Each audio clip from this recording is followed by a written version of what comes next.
Are we in the red? Yeah.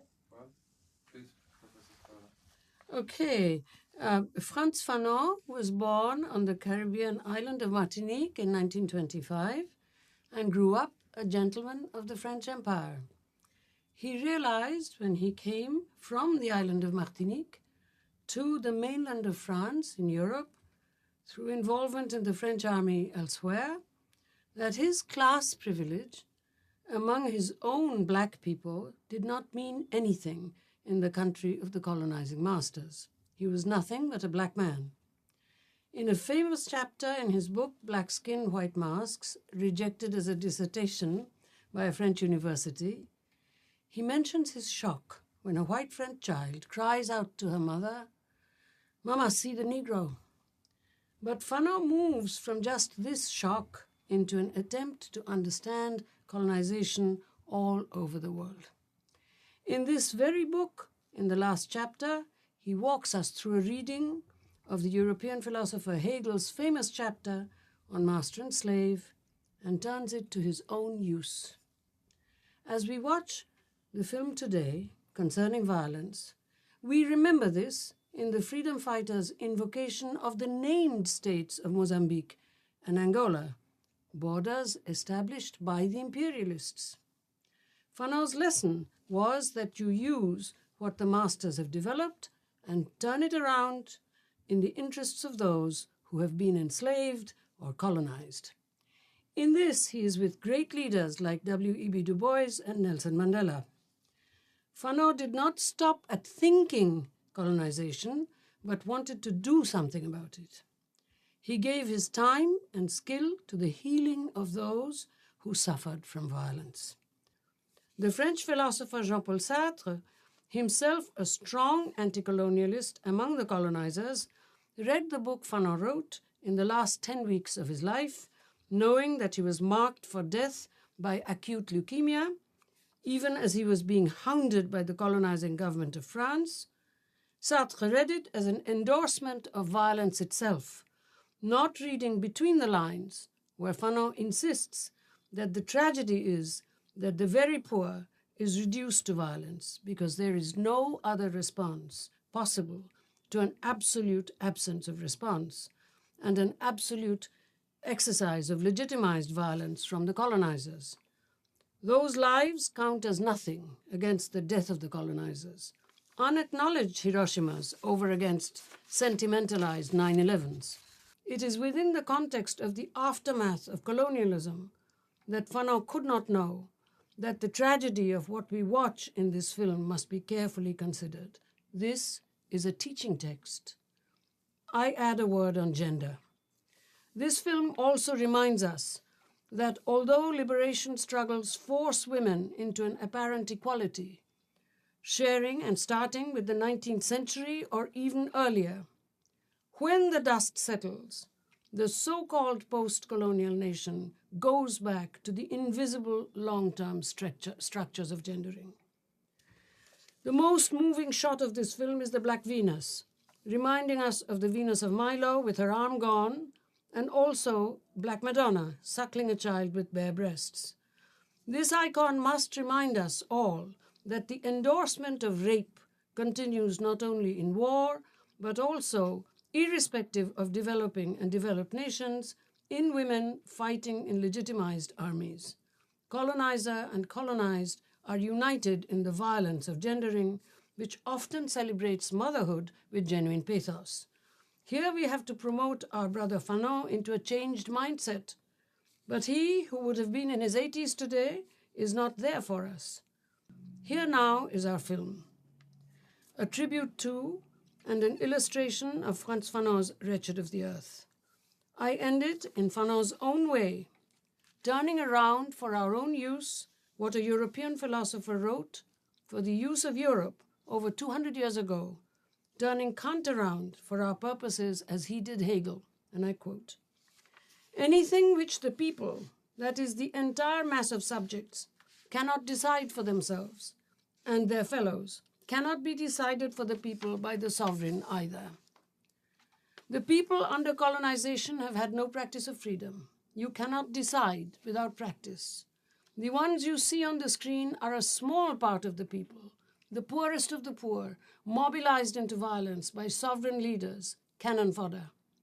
This practice goes in all armies, all resistance movements, in the name of nation and religion." Here, Fanon would have been useful today. But we must ourselves gender the people. Our brothers Kant and Fanon are not useful here. I thank Göran Olsson for setting us these tasks.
Colonialism is not a thinking machine, nor a body endowed with reasoning faculties. It is violence in its natural state, and it will only yield when confronted with greater violence.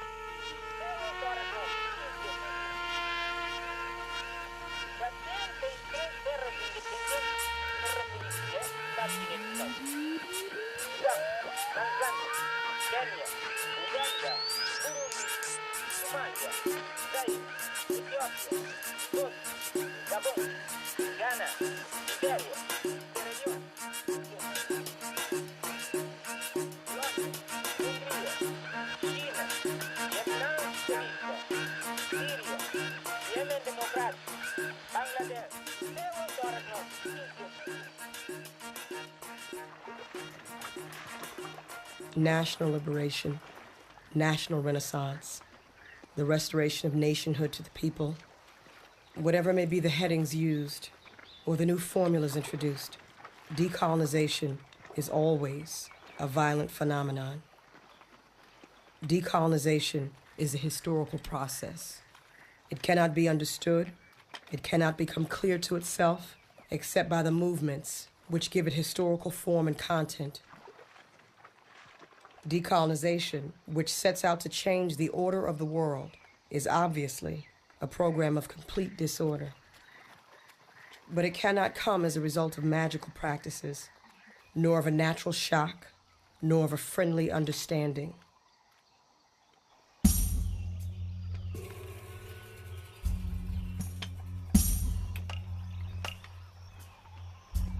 On the night of the 23rd of May, I was taken by MPLA into Cabinda near the Congo border. And their preparations were being made for this military operation.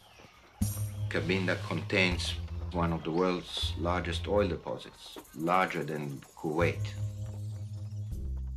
Well, they carried more than 40 up to 50 kilos each because they had to carry their own ammunition plus the ammunition for the 20 bazookas in the force. They walked very swiftly anyway, using mainly tennis shoes or light rubber shoes.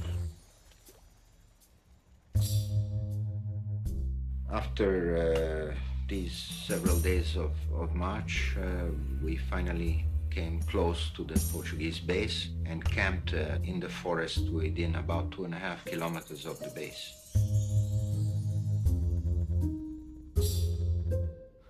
The reconnaissance commander, Max, explained the situation of the base and how the attack was to be carried out. Eu, em companhia dos outros camaradas responsáveis, vimos a situação e está ótimo para nós. We moved from the camp about 3 o'clock in the morning, and everything was done with great calm and absolute silence. And as soon as it became light enough just to barely see, the order was given to open fire.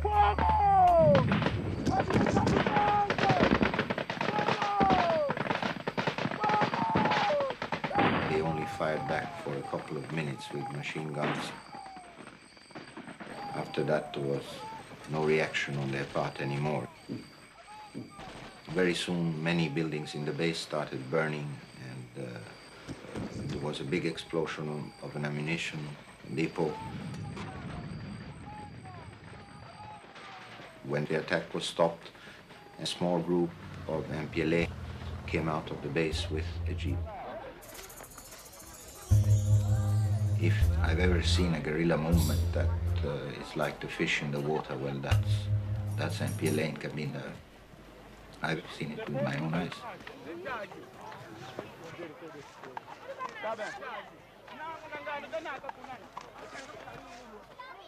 You do not turn any society, however primitive it may be, upside down with such a program if you have not decided from the very beginning to overcome all the obstacles that you will come across in so doing.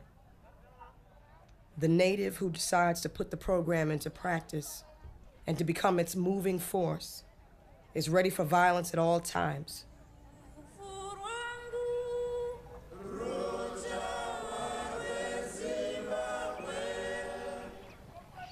From birth, it is clear to him that this narrow world, strewn with prohibitions, can only be called in question by absolute violence. Decolonization is the meeting of two forces, opposed to each other by their very nature.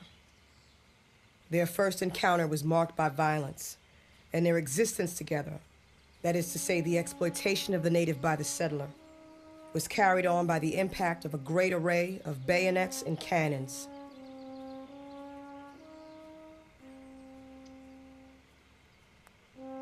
In decolonization, there is therefore the need of a complete calling into question of the colonial situation.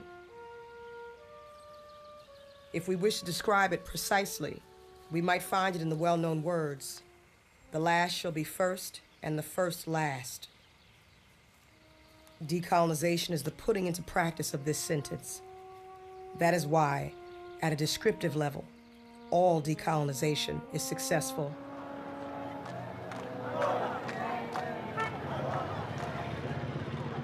The naked truth of decolonization evokes for us the searing bullets and blood-stained knives which emanate from it.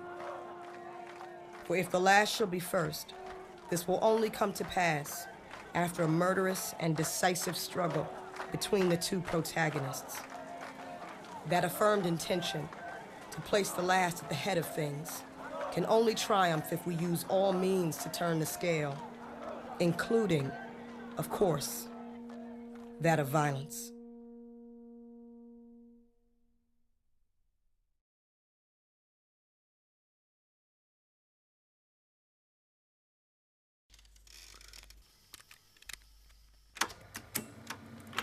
It It was about 11 o'clock. I heard a rough knock on the door. And I said, "Who is there?" And they shouted, "Police." So I dressed up and I went with the police to their police cells.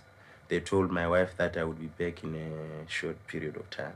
How long were you in prison?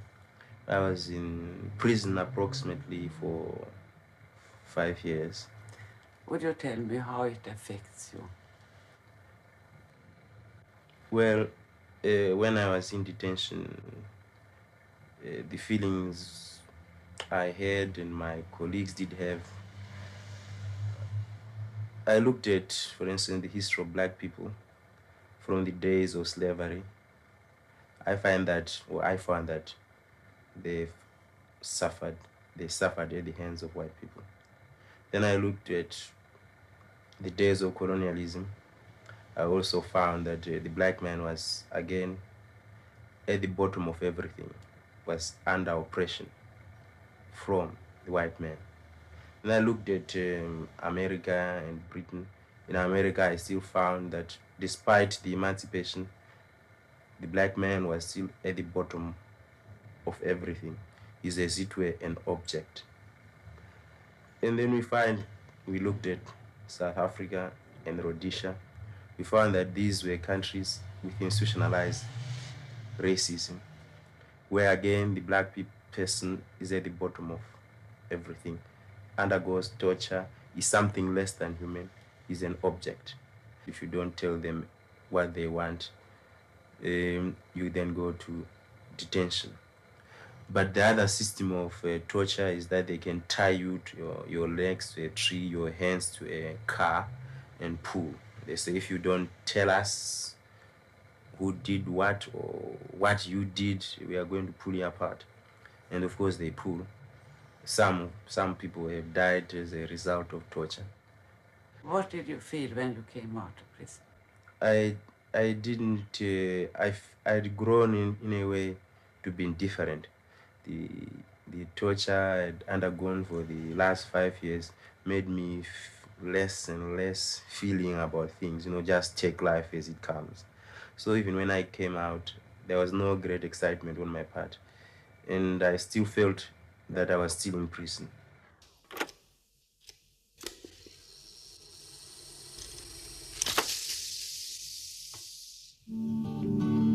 Since the wagon wheels rode north, it has been many years.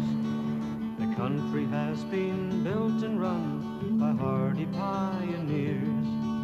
They fought the Matabele and many a hardship too. With flag unfurled, we tell the world and sing this song to you. And you can call us rebels, and you can call us rogues. We were founded by an Englishman by the name of Cecil Rhodes.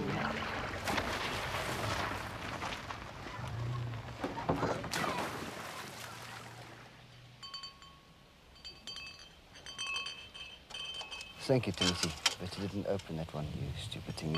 But don't worry about it. We'll open it ourselves. Drink the line. Did you always believe that one day you would leave Rhodesia? Never, ever. Now, I was one of the guys going to stay here and switch off the lights in Mtolia.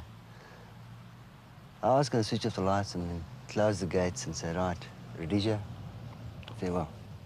And then burn as we go back. And it didn't happen. I was going to switch off the lights in Mtolia. But things are happening so fast at the moment. It just... I haven't got that much time anymore. You're going and leaving the lights on? That's right. Somebody else will have to switch them off. Why don't you stay and take the gamble, take the risk? Pete, there is no risk. I mean, there is no gamble. There is a risk, but there's no gamble. The gamble is all on the... The gooks have got it. The who? The gooks. It is. They've the whole world is supporting the terrorists. Has the attitude of Africans changed as a result of what is currently happening? Yes. Yes. In what way? I've got a staff, the company I work with has got a staff of about eight Africans, and they all think they're going to own houses. And I've never seen so many Africans learning to drive motor cars as what I have lately, because every one of them thinks they're going to get a motor car. A little garden, we call him a garden boy, was washing my mother-in-law's car. And he said to her, he says, well, next year, that's going to be my car. So my mother-in-law went to him and she says, well, you see this box of matches, it's lighter, I'll burn it before I give it to you.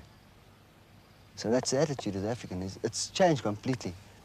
Ratios here at the moment, I think we are about 34-1, maybe a bit more, with everybody taking a gap like me. In South Africa at the moment, I think it's about 4-1, I think, about 4-1. So you could stand a chance. Does that make you feel happier? Well, I could take out 4 Affies before they take me out. But you couldn't 36? No way, say.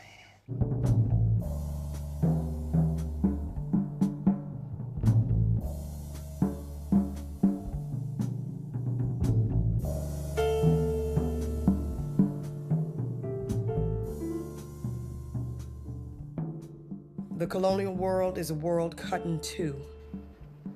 The dividing line, the frontiers are shown by barracks and police stations. In the colonies, it is the policeman and the soldier who are the official, instituted go-betweens, the spokesman of the settler and his rule of oppression. The intermediary does not lighten the oppression, but puts it into practice with the clear conscience, upholder of the peace. Yet he is the bringer of violence into the home and into the mind of the native. The zone where the natives live is not complementary to the zone inhabited by the settlers. The two zones are opposed, but not in the service of a higher unity. Do what they do. Okay? Should you come under attack, go through, unless you're very well back and you can see the contacts well ahead. Is the road very dangerous? Oh, it's a bit dicey at the moment.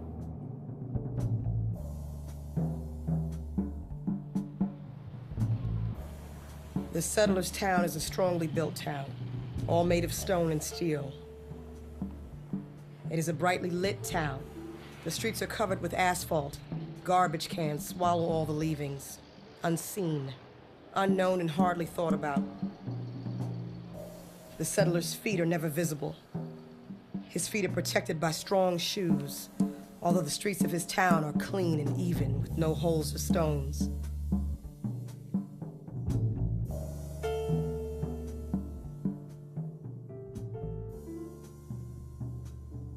The town belonging to the colonized people, the shanty town, the Negro village, the Medina, the reservation, is a place of ill fame, peopled by men of evil repute. They are born there. It matters little where or how. They die there. It matters not where nor how. It is a world without spaciousness. Men live there on top of each other, and their huts are built one on top of the other. The native town is a hungry town, starved of bread, of meat, of shoes, of coal, of light. The native town is a crouching village, a town on its knees, a town wallowing in the mire. It is a town of niggers and dirty Arabs.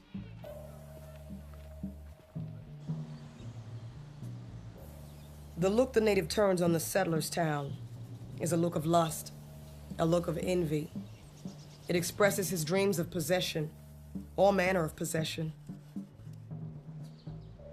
To sit at the settler's table, to sleep in the settler's bed, with his wife if possible. The colonized man is an envious man.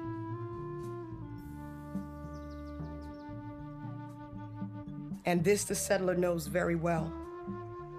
When their glances meet, he ascertains bitterly, always on the defensive. They want to take our place. It is true.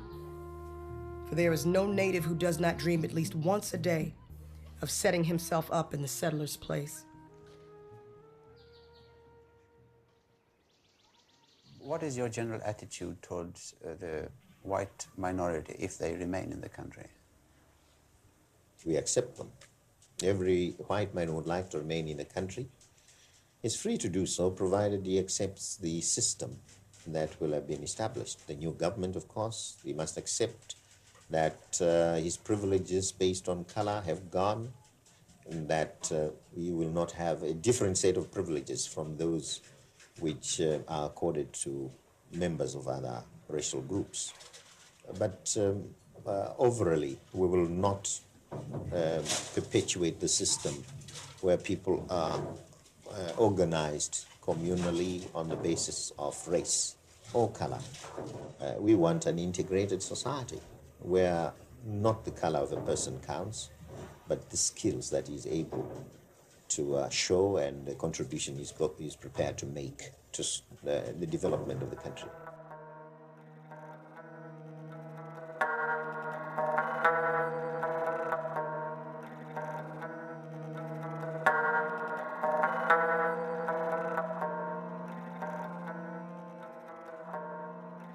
July 27, 1966, your employment has thou conceded to exist, and you have to leave the company house you are occupying, and the occasions area has from July the 28, 1966. See that? The company will provide transportation to the boundary of the concession area from you. Never mind, I'll get a copy. You get a copy, that's all right. I take this one to the panel department. No, there is no assignment here. They won't tell me to sign here, man. I'm not so stupid. Now, listen, let me tell you something. I was about to go to work, you understand? So now, I have to get some kind of information from Mr. Gooden. No, it's not more question of information. Now, you sign for this copy, or you leave it.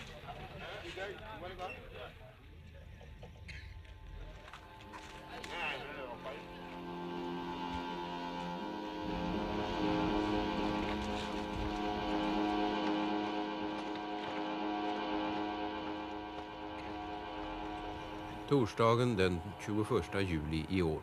Egentligen en vanlig arbetsdag, men soldater posterar den här dagen vid alla arbetsplatser. Arbetet ligger nere. Liberianerna i Nimba har gått i strejk. Rimonger, ordförande i fackföreningen vid Lamco, fängslad och anklagad för att ha förlett ett par tusen liberianer att demonstrera för högre löner. En strejk som på förhand förklarats olaglig, avvaktande sitt öde utanför mässen i Nimba.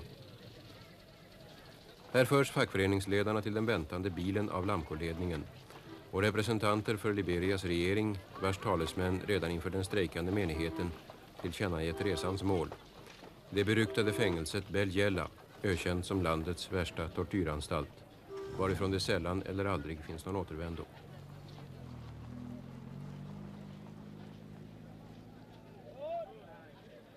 Ledningen inom fackföreningen har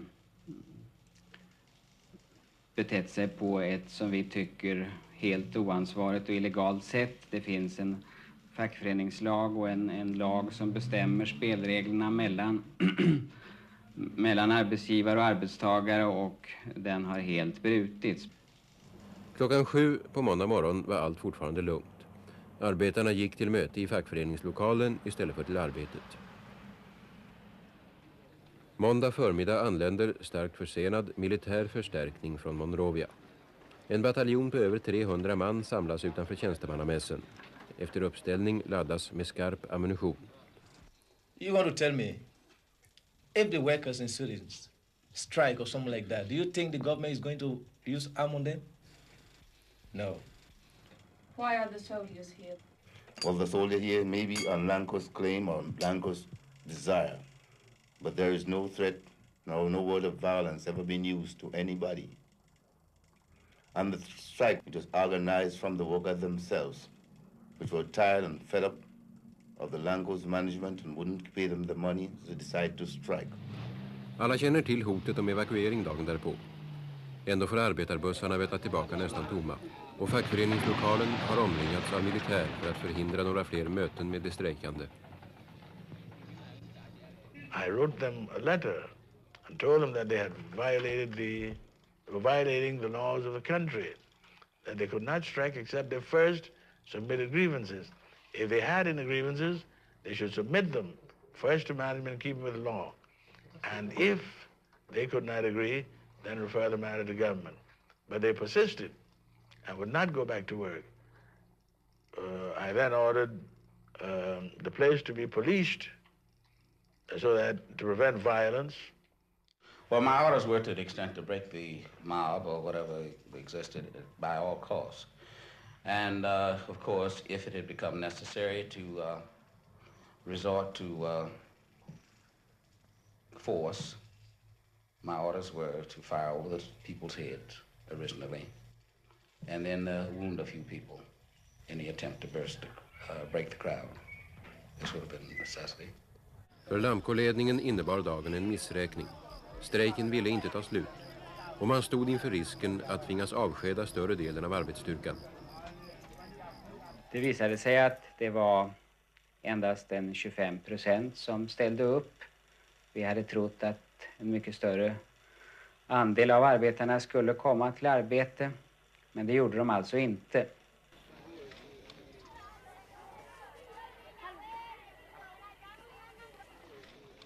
En vecka har gått sedan strejken bröt ut.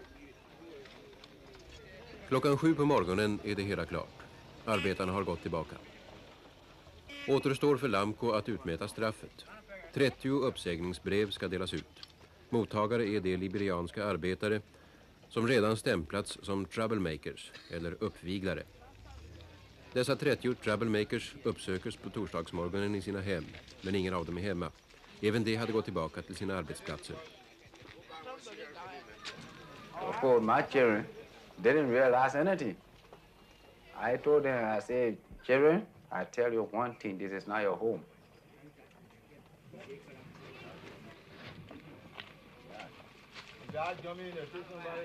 Robert Jackson undrade varför han hade blivit avskedad. Vad visste hans närmaste chef, Sören Lagergren? Svår fråga, jag vet inte. Men det var en väldigt duktig pojke och har säkert framtiden för sig som telefonman. Orsaken till att han slutat, det vet jag faktiskt ingenting om. Det var alltså inte så att det var fel på hans arbetsinsats? Nej, definitivt inte. Han var väldigt duktig. Han är väl den utav mina pojkar som har utvecklats bäst och kunde åka alldeles ensam på arbete ut och reparera.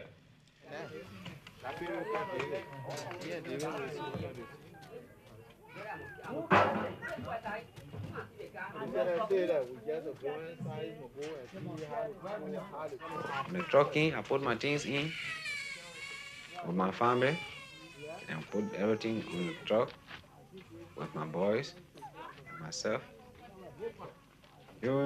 I know one of people wanted to go with us from this place here.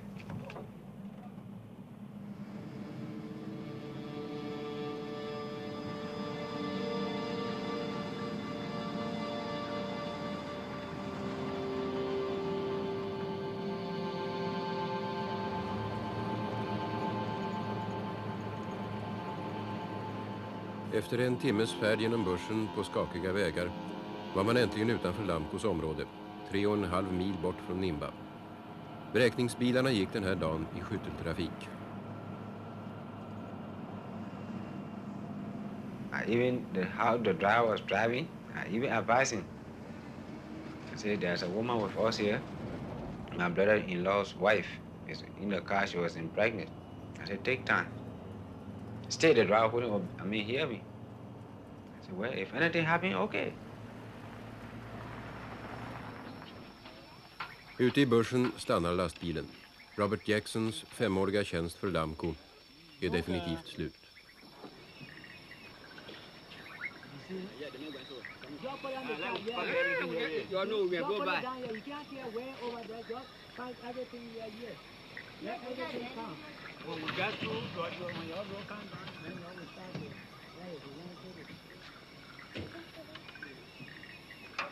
Det återstår endast en detalj, kvittot på resan hit.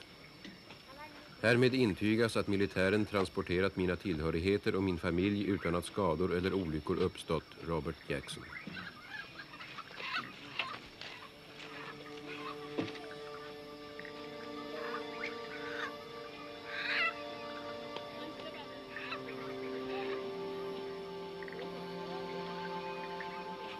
Soldaterna hade gjort sitt. I mörkret fick Robert Jackson och hans familj klara sig på egen hand.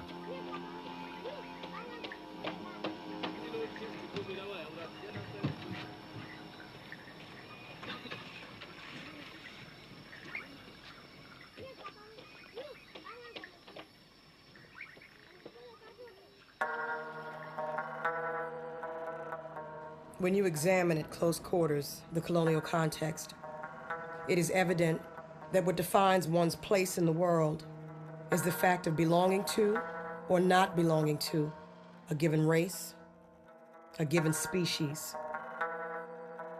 In the colonies, the economic substructure is also a superstructure. The cause is the consequence. You are rich because you are white. You are white because you are rich.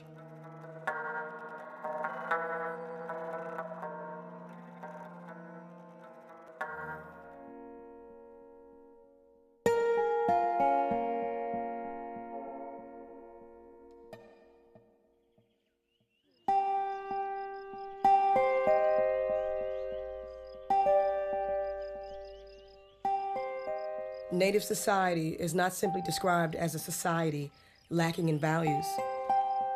The native is declared insensible to ethics.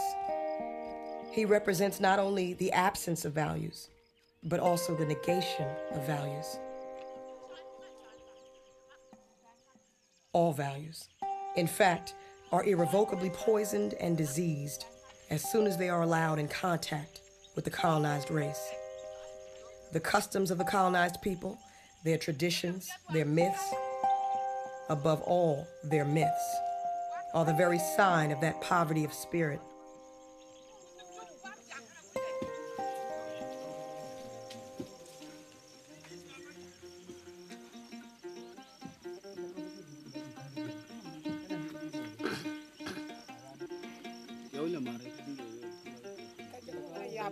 As soon as the native begins to cause anxiety to the settler, he is handed over to well-meaning souls who point out to him the wealth of Western values. I speak of the Christian religion, and no one need be astonished. The church in the colonies is the white people's church, the foreigner's church. She does not call the native to God's ways, but to the ways of the white man, of the master, of the oppressor. And as we know, in this matter, many are called, but few chosen.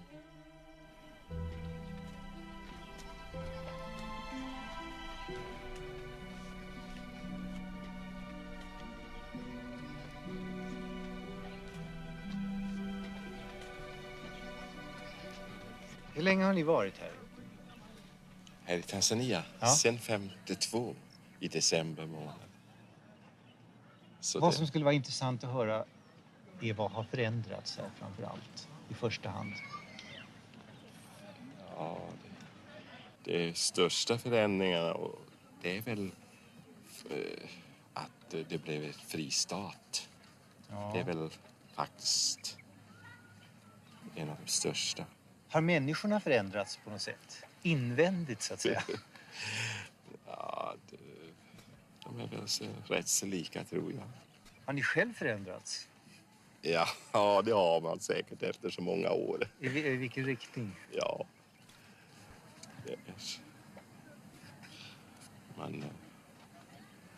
Man ser väl kanske lite annorlunda på läget också nu än strax när man kommer ut ska jag tänka mig. Så man kanske ser lite mer realistiskt på det också. Mm. Har ni försökt att ändra på människor? Det har väl varit en del av er uppgift? Ja, det är klart. Det har vi väl försökt för att vi är ute i missionens tjänst och på så sätt har vi försökt att förändra. I första hand då i religiösa frågor naturligtvis. Ja, vad fanns det för religion här innan ni kom hit? Är det någon som ni inte tycker att det kan godkänna så att säga? Det fanns... Den afrikanska religionen menar jag. Den afrikanska religionen, det har väl... Vad ska man säga? Den har väl alltid funnits och den fortsätter väl finnas, det är klart. Men missionen i stort sett, den har ju fått ett väldigt bra grepp över folksjälen, tror jag. Ja. Men det måste ju ha inneburit stora förändringar på många håll, till exempel, vad ska jag säga, familjeorganisationer med polygami och sånt. Ja, du kanske. Ja. Ja, vi som mission, vi förbjuder ju att församlingsmedlemmar ska ha mer än en hustru till exempel. Det är ju otänkbart för en som tillhör en pingstförsamling här ute att kunna gifta sig en andra eller tredje gång. Men då får han nöja sig med sin första fru. Är det egentligen en kristen synpunkt eller är det en europeisk synpunkt? Finns det något stöd i Bibeln för monogami?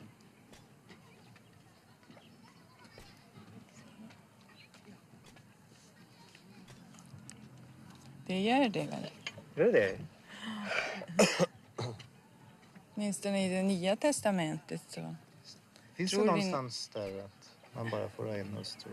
Till exempel, det står att en församlingsföreståndare ska vara en mans hustru. En hustrus man. Asså? Ja.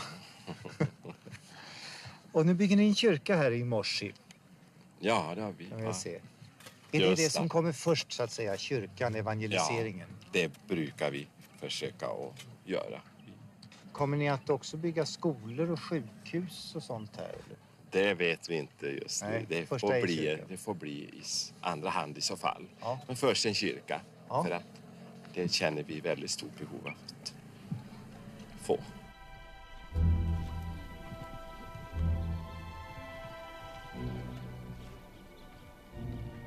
In the colonial context, the settler ends his work of breaking in the native when the latter admits loudly and intelligibly the supremacy of white man's values. For a colonized people, the most essential value, because the most concrete, is first and foremost the land which will bring them bread and, above all, dignity. But this dignity has nothing to do with the dignity of the human individual. For that human individual has never heard tell of it. All that the native has seen in his country is that they can freely arrest him, beat him, starve him, and no professor of ethics, no priest, has ever come to be beaten in his place, nor to share his bread with him.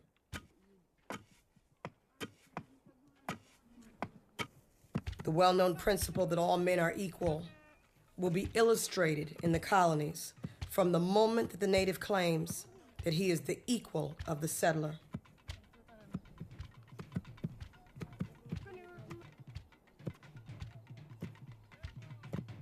The native intellectual had learned from his masters that the individual ought to express himself fully. The colonialist bourgeoisie had hammered into the native's mind the essential qualities of the West, the idea of a society of individuals, where each person shuts himself up in his own subjectivity, a society whose only asset is individual thought.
The colonized man will first manifest this aggressiveness, which has been deposited in his bones, against his own people.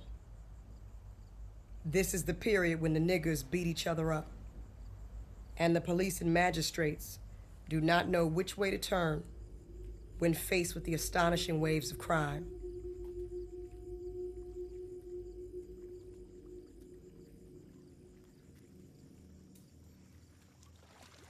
All these patterns of conduct are those of the death reflex when faced with danger, a suicidal behavior which proves to the settler that these men are not reasonable human beings.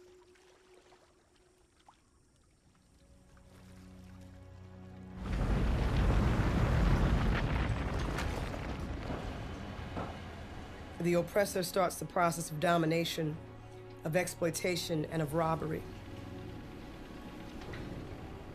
In the other sphere, the coiled, plundered creature, which is the native, provides fuel for the process as best he can.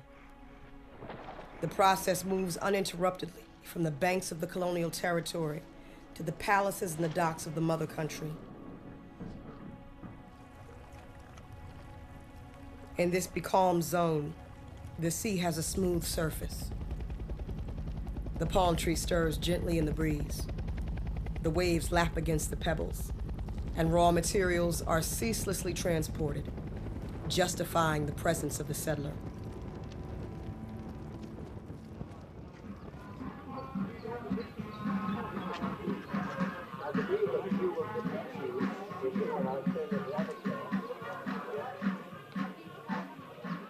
There's no way or place for me to go.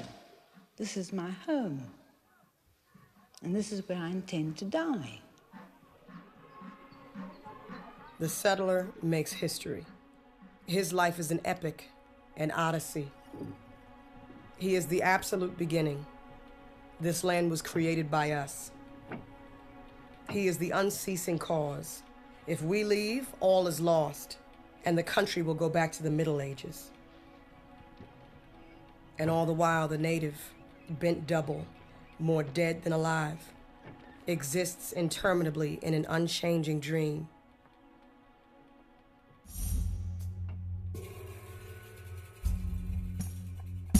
The native is boxed into a corner. Apartheid is simply one form of the division into compartments of the colonial world. The first thing which the native learns is to stay in his place and to not go beyond certain limits.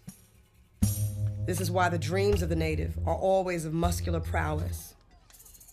His dreams are of action and of aggression. I dream I am jumping, swimming, running, climbing. I dream that I burst out laughing, that I span a river in one stride, or that I'm followed by a flood of motor cars which never catch up with me. During the period of colonization, the native never stops achieving his freedom, from 9 in the evening until 6 in the morning.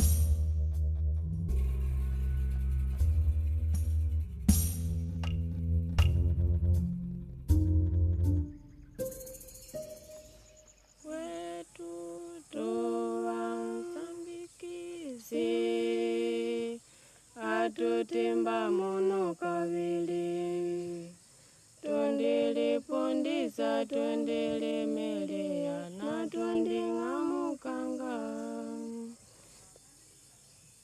Na tondigwana, mpaka muso atujele sinu panyuma. Kwa damwa mapinduzi ankuka muso, na tuwedu tuwaikidile, atunujili panyuma.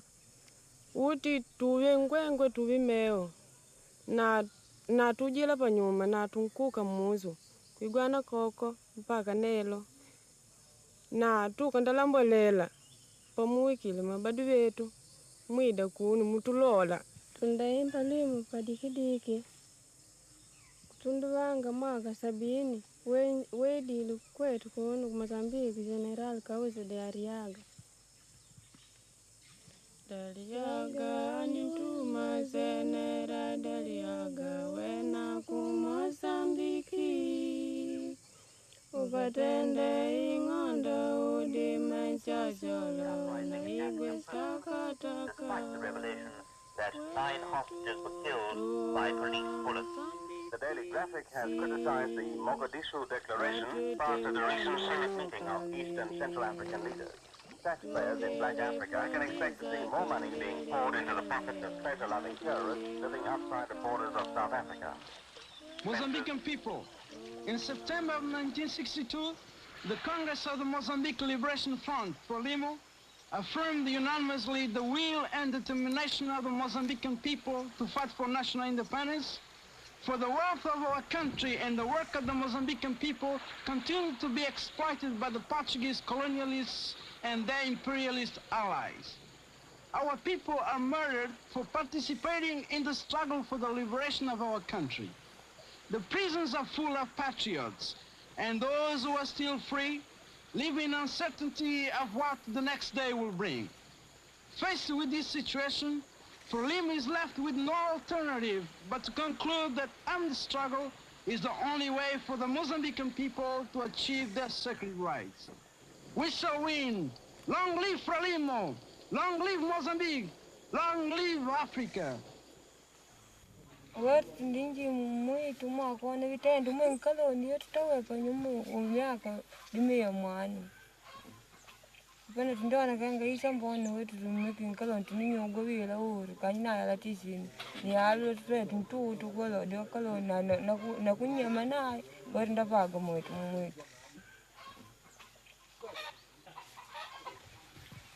Nangu ni mwani pupunguya ndikawa kenga nangu ni mwani ntezi mweza mbili. Mwase tuone sekubilingananga zake mwahamba pamala moto nkuona wetu tuwene kanji pata ande pata kola mpanyuma pala Mozambique ata yumo sio na lidile kota kenga kutangola kenga nangu tangona wanu kenga duoni akusipago nepo tuwe hapo Mozambique nkusema nkutana sema Mozambique mwago kukonda tango nkutana.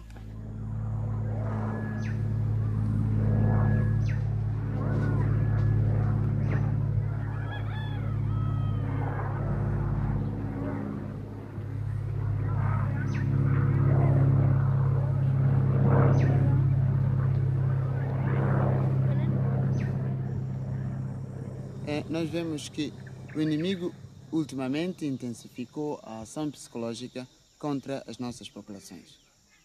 Esta ação psicológica inimiga consiste basicamente no uso maciço ou massivo dos aviões de bombardeamento que lhe foram oferecidos pelos países da NATO, designadamente os aviões de reação a jato Fiat G91, que quase que constantemente esses aviões andam a aterrorizar as nossas populações e a lançarem muitas bombas na palma, que têm causado muitos ferimentos às populações.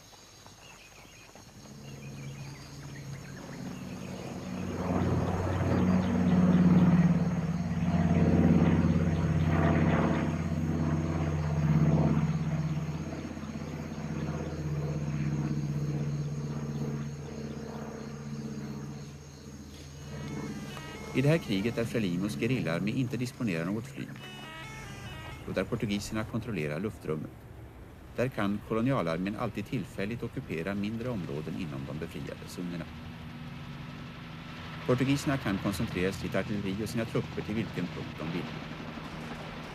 Men under de senaste 3 åren har de portugisiska soldaterna kunnat ta sig in i de befriade områdena uteslutande med helikopter.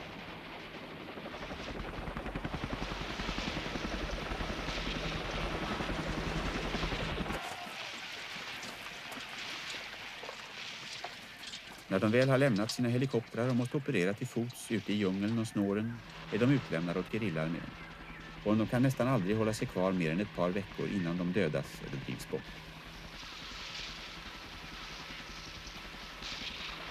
Portugiserna säger de försöker förstöra så mycket som möjligt av skördar och odlingar för att svälta ut gerilla. De terroriserar den lokala befolkningen vid anfallen mot de befriade områdena för att människorna där ska få känslan av att Frelimo inte kan skydda dem. De förstör så mycket som möjligt av det som befolkningen i de befriade områdena har byggt upp. Det betyder att varje skola, varje sjukhus, varje barnhem i de befriade områdena är ett militärt mål för den portugisiska kolonialmakten.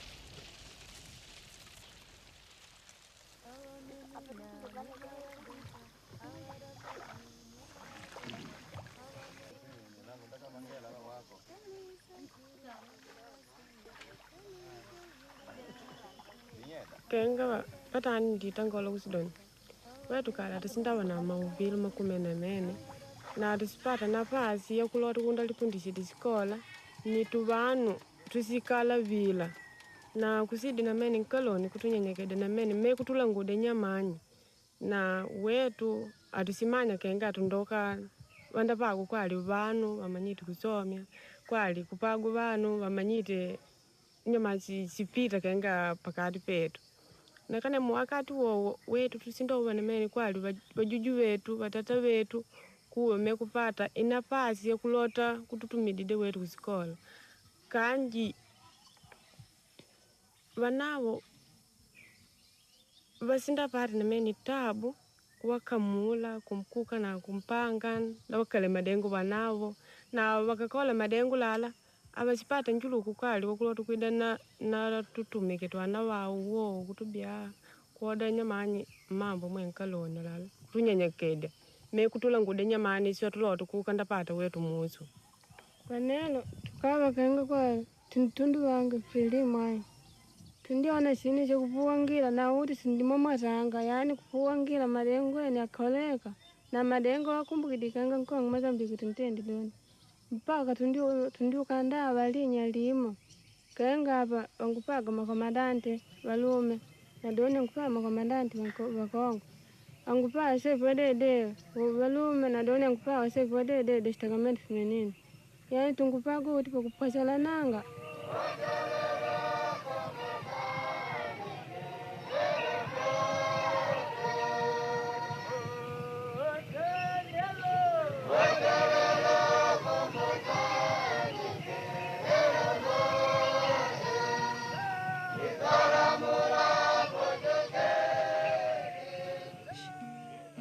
Chamo-me Simão Elias.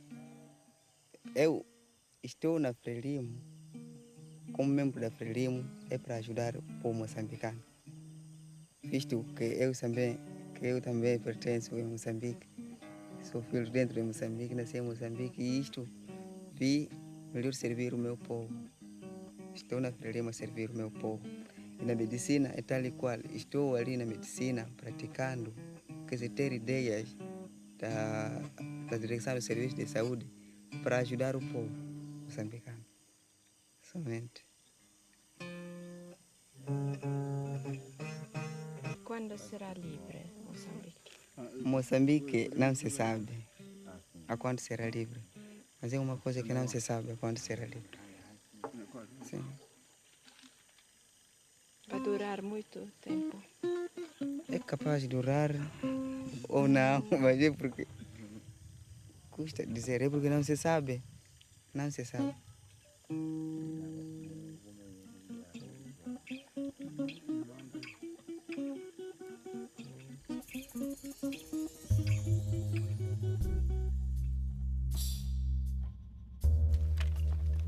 The immobility to which the native is condemned can only be called into question if the native decides to put an end to the history of colonization,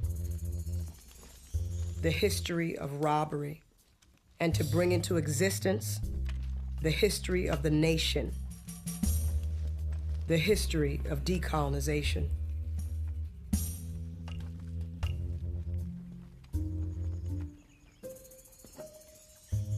It is clear that in the colonial countries, the peasants alone are revolutionary, but they have nothing to lose and everything to gain.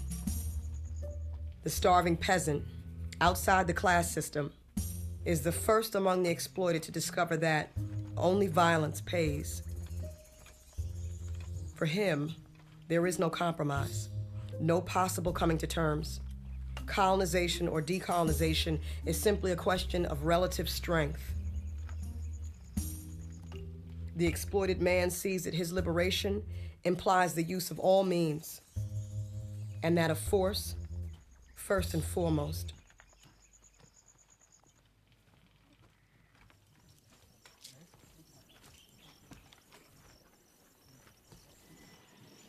Tu ka bem ka zado, 4 sato, que bemba bota bumba balmale. Eu já manga de gente na casa, Ma outro balma, era bante outro cara bante. Ma mol são minjer. E quebra na casa tudo. Na nota banca, suma no sel.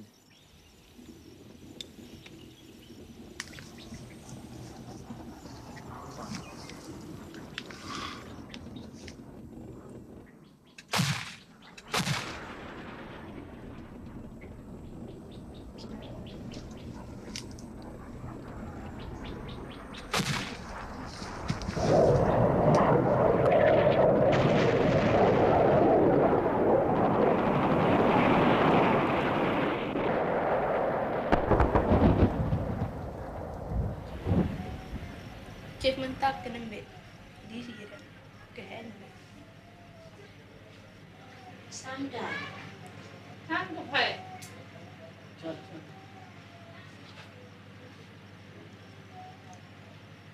wan musiem bu ko ti wan ko hawat di tengah de fay dis ila atumba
Arma em posição de tiro. Morteiro à frente.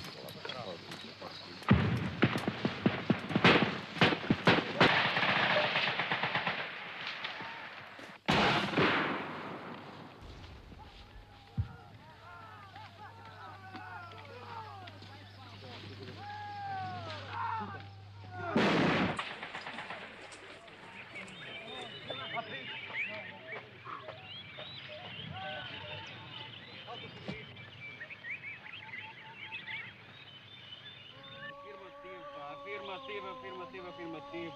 Ora, informa-se já está a pedir desculpa.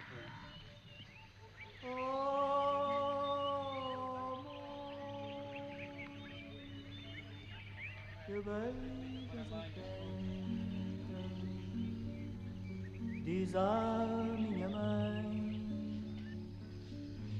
que eu não vou para a guerra. Diz a minha mãe que eu não vou para a guerra. Diz ao mar a minha mãe que matar não me apraz. No fundo quem vai à guerra é aquele que a não faz. Vou cantar a liberdade para a minha pátria amada e para a mãe negra e triste que viva por tentar. Mas a voz do nosso povo no dia do julgamento te dirá a ti ao mar e dirá de vento a vento quem são os traidores se é quem nos rouba o pão, ou se nós os desertores, que à guerra dizemos não.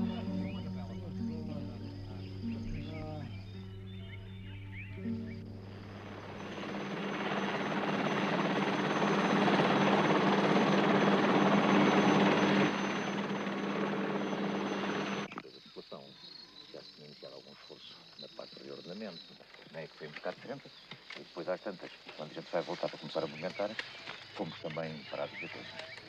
La situation politique en Guinée est semblable à celle des autres territoires portugais. Les populations, dans leur grande majorité, sont dans la firme décision de maintenir intégré dans l'ordre politique de la nation portugaise.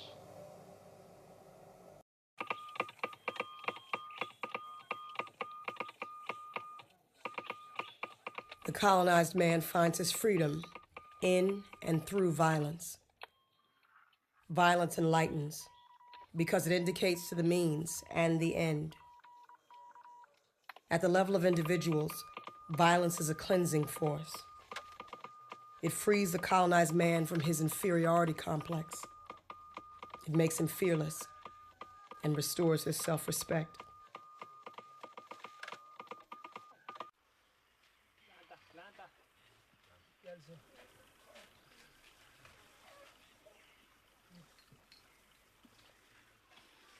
The mass of the people struggle against the same poverty, flounder about making the same gestures, and with their shrunken bellies, outline what has been called the geography of hunger.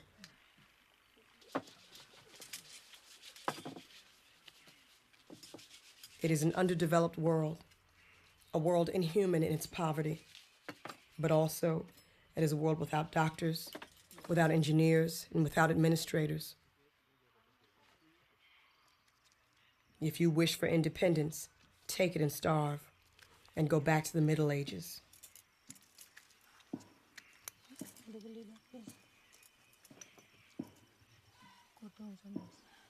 Decolonization never takes place unnoticed, for it influences individuals and modifies them fundamentally. It brings a natural rhythm into existence, introduced by new men, and with it, a new language and a new humanity. Está bom. Está bom? Como de operação? Está bom. Está bom? Ferida nada? Gosi, ferida nada? Cá fazer a operação? Cá muito. Cá muito? Aham. Um bocadinho. Bocadinho. Até pouco, hein? Cá tem problema. Bom.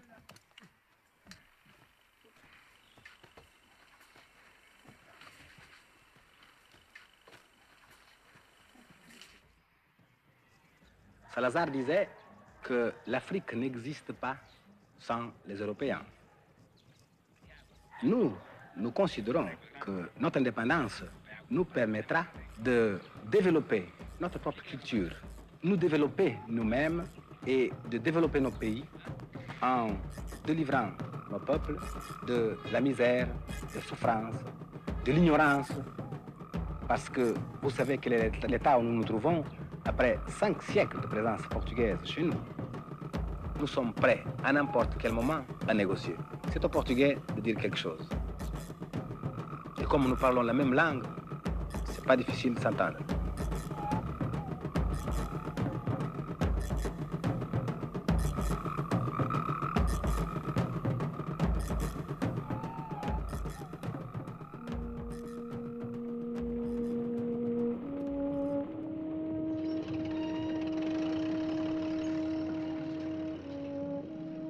Capitalism, in its early days, saw in the colonies a source of raw materials, which once turned into manufactured goods, could be distributed on the European market.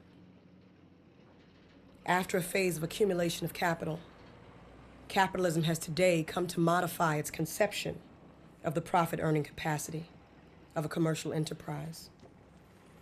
A blind domination founded on slavery is not, economically speaking, worthwhile. The colonies have become a market. Today, the colonized country's national struggle crops up in a completely new international situation. What the factory owners and finance magnates of the mother country expect from their government is not that it should decimate the colonial peoples, but that it should safeguard their own legitimate interests. The private companies put pressure on their own governments, at least to set up military bases for the purpose of assuring protection of their interests. Thus, there exists a sort of detached complicity between capitalism and the violent forces which blaze up in a colonial territory. For centuries, the capitalists have behaved in the underdeveloped world like nothing more than war criminals. Deportations, massacres, forced labor, and slavery have been the main methods used by capitalism to increase its wealth, its gold or diamond reserves, and to establish its power.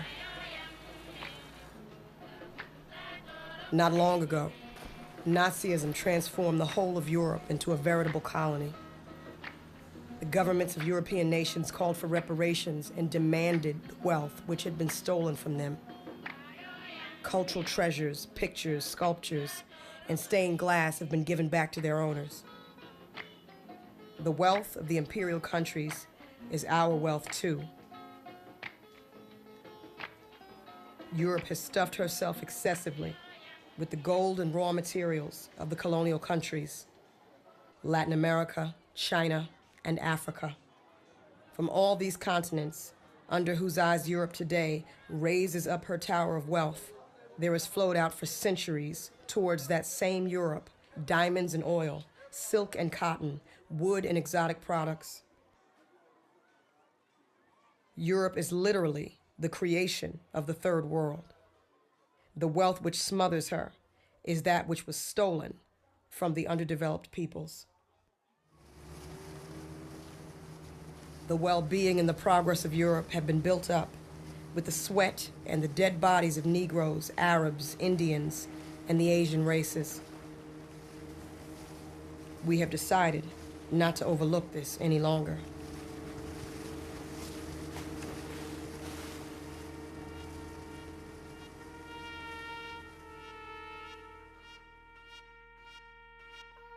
They will not manage to divide the progressive forces which mean to lead mankind toward happiness by brandishing the threat of a third world which is rising like the tide to swallow up all Europe. The third world does not mean to organize a great crusade of hunger against the whole of Europe. What it expects from those who for centuries have kept it in slavery is that they will help it to rehabilitate mankind and make humanity victorious everywhere, once and for all.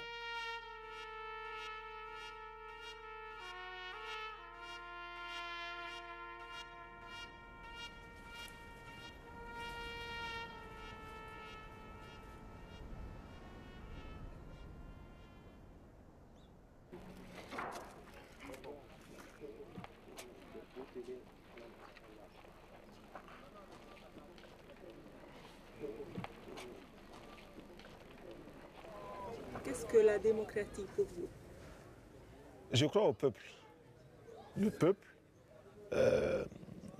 je crois comme une force, comme une puissance. Celui qui sait parler au peuple, celui qui sait avoir la confiance du peuple, peut tout réussir. Mais celui... Parler? Non, parler au cœur du peuple. Faire sentir ses idées au peuple. Le financement extérieur ne doit pas apparaître comme une solution miracle à tous nos problèmes économiques. Oui, il faut les financements extérieurs, mais il faut d'abord commencer par travailler soi-même. Et si on ne travaille pas, des solutions comme celle du FMI apparaissent comme des solutions de facilité. Et dès qu'on a une petite difficulté, on court au FMI. Dès qu'on a une petite difficulté, on court au FMI. Ceci est une mauvaise chose. Deuxième élément très important aussi, c'est que nous avons l'impression que chaque fois qu'on nous pose les conditions, au niveau du FMI par exemple, c'est pour créer d'autres conditions. On nous dit, nous sommes prêts à vous accorder tel financement à condition que vous fassiez telle chose. Nous acceptons ces conditions, nous remplissons ces conditions. On nous amène encore d'autres conditions. On nous amène encore d'autres conditions. Cela devient troublant. Alors, quels sont les pays où le FMI a réussi? Quels sont les exemples où le FMI est parti et cela marche très bien? Nous n'en voyons pas. Vous avez dit non à l'aide alimentaire. Pourquoi? L'aide alimentaire que nous avons reçue, malheureusement, au lieu de nous aider à nous développer, nous a maintenus dans une mentalité d'assister. Chaque jour, on tend la main pour demander à manger. Ça, c'est mauvais. Deuxièmement, l'aide alimentaire fait que les paysans de chez nous qui auraient pu produire ne peuvent plus produire parce que quand ils produisent, ils n'arrivent plus à vendre. C'est les surplus des paysans des autres pays qu'on nous amène ici. Nous, nous demandons autre chose. Celui qui veut nous aider vraiment peut nous donner des charrues ou des tracteurs, des engrais, des insecticides, des tuyaux, des arrosoirs, des barrages, des forages. Voilà, ça c'est de l'aide alimentaire. Mais celui qui nous amène les sacs de blé, de mil, de maïs ou du lait, celui-là ne nous aide pas. Il nous gave comme on gave les oies pour pouvoir vendre l'oie, pour qu'elle soit lourde, pesante et qu'on puisse la vendre. Ça, ce n'est pas nous qui cherchent, c'est leur argent qu'ils cherchent. Ce n'est pas l'aide, ça.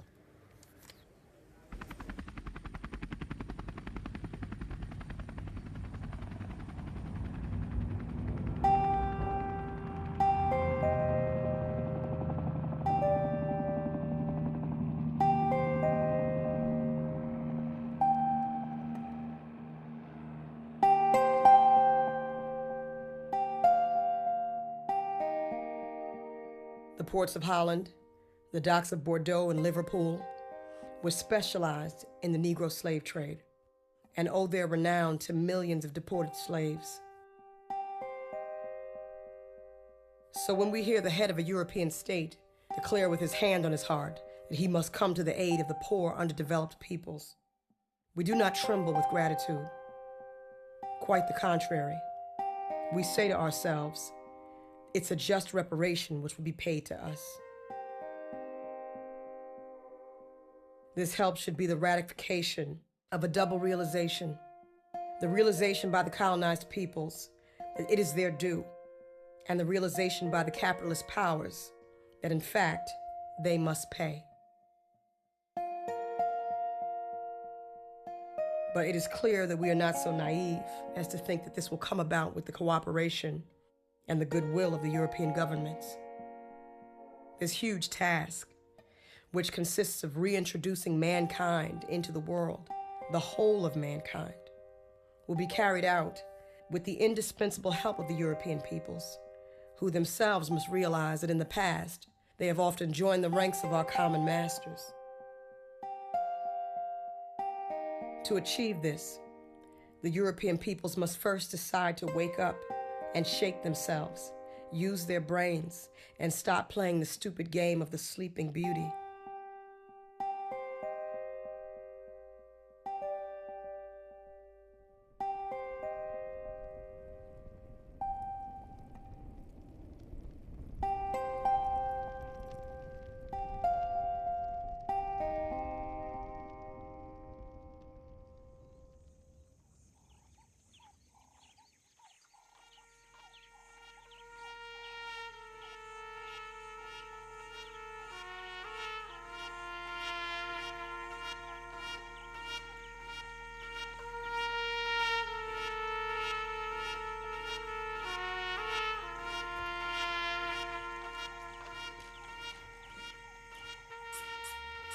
Come, comrades. The European game is finally over. We must look for something else. We can do anything today, provided we do not ape Europe, provided we are not obsessed with catching up with Europe. Europe has gained such a mad and reckless momentum that it has lost control and reason and is heading at a dizzying speed towards the brink from which we would be advised to remove ourselves as quickly as possible.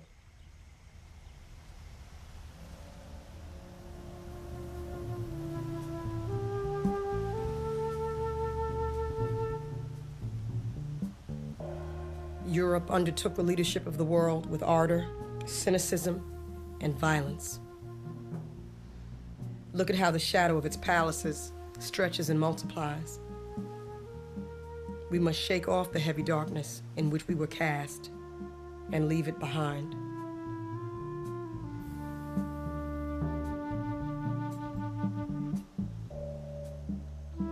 Yet it is very true that we need a model and that we want blueprints and examples. For many among us, the European model was the most inspiring. But when we search for humanity in the technique and style of Europe, we see only a succession of negations of humanity and an avalanche of murders.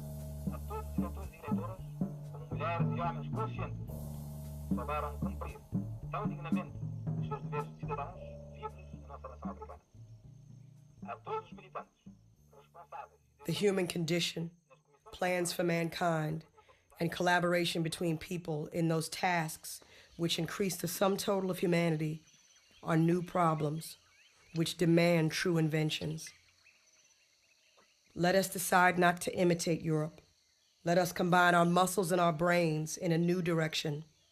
Let us try to create the whole human being, whom Europe has been incapable of bringing to triumphant birth.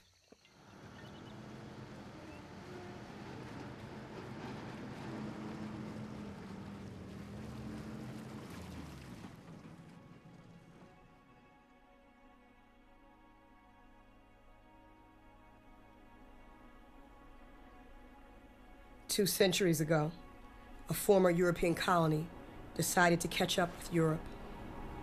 It succeeded so well that the United States of America became a monster, in which the taints, the sickness, and the inhumanity of Europe have grown to appalling dimensions.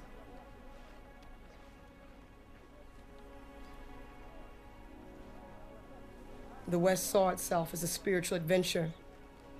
It is the name of the Spirit, in the name of the Spirit of Europe, that the West has made her encroachments, that she has justified her crimes and legitimized the slavery in which she holds 4/5 of humanity.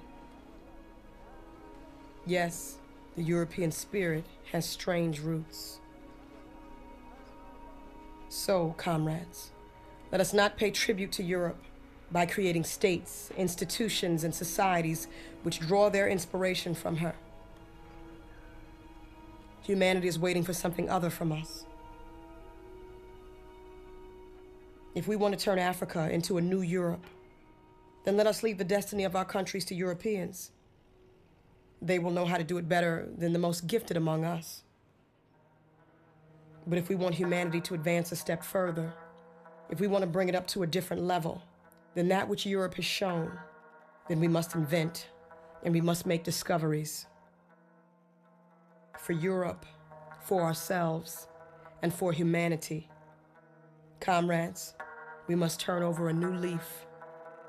We must work out new concepts and try to set afoot a new human being.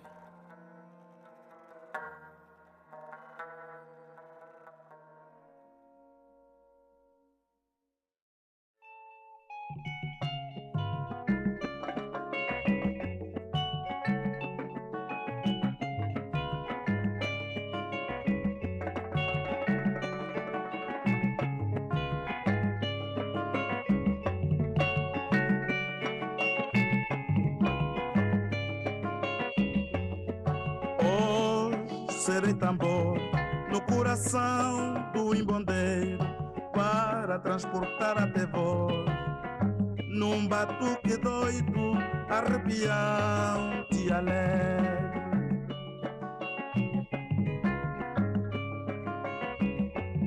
A nítida sensação das coisas libertas e do ressoar dos passos ainda hesitantes, confusos por bailar lado a lado com a liberdade, confusos por bailar lado a lado com a liberdade.